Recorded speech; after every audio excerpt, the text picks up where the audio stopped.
So it says here, you mentioned that in the mind and the will, the mind and the will, the scriptures refer to as the heart. And then so Proverbs 4:23, keep your heart with all vigilance, for from it flow the springs of life. What are your thoughts on like the heart and the mind and the will, and this difference between the physical heart and then even this passage, keeping your heart with all vigilance. Kind of, if you don't mind, speak to some of those things. Yeah, there's different ways we refer to that same idea in our own day and age. When people say, like, "Be true to yourself," I think the Bible would say, "Guard your heart," not "Be true to yourself." Um, and, your inner man is how it's called at points in the New Testament. Um, just this understanding that we are indeed bigger than a body, a corpse. We're not just flesh and bones. We have a will, we have a mind. We can be wise or unwise. We can be wise or foolish. We can learn from our mistakes or refuse to learn from our mistakes. We can study a subject or be ignorant. Like, these are all ways in which we understand that we are more than just an animated body existing. Um, and so the heart, over and over in scripture, is the way to describe all of that. They didn't understand anatomy quite the way we do today. Um, so over and over, it'd be like your heart, but your heart could be sort of the broad category for your mind, your will, your disposition, your personality. All of those sorts of things would be like sort of grouped together in the heart. And I think there's something to it. It's interesting, of course, knowing the role that the brain plays, because we probably use the brain for a lot of places where the Bible speaks about the heart.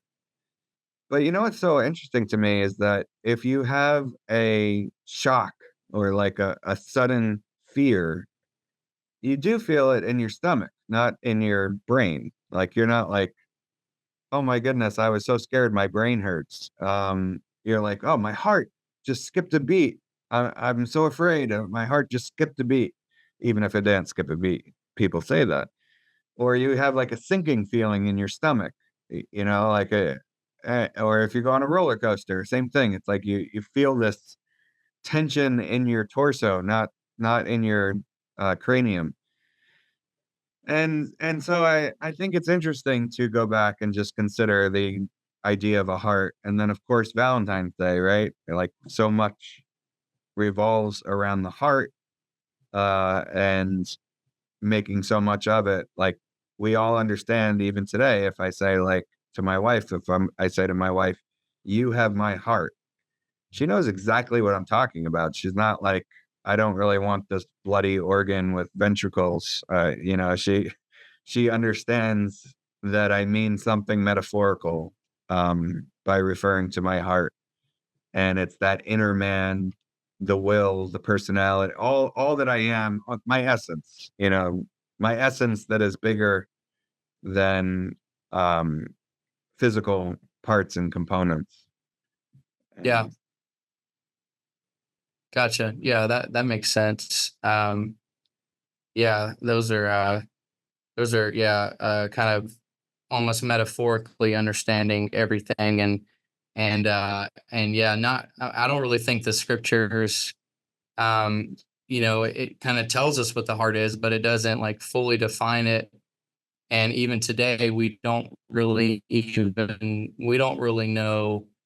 we don't know where we might know that the brain is the kind of thoughts happen in the brain, as it were.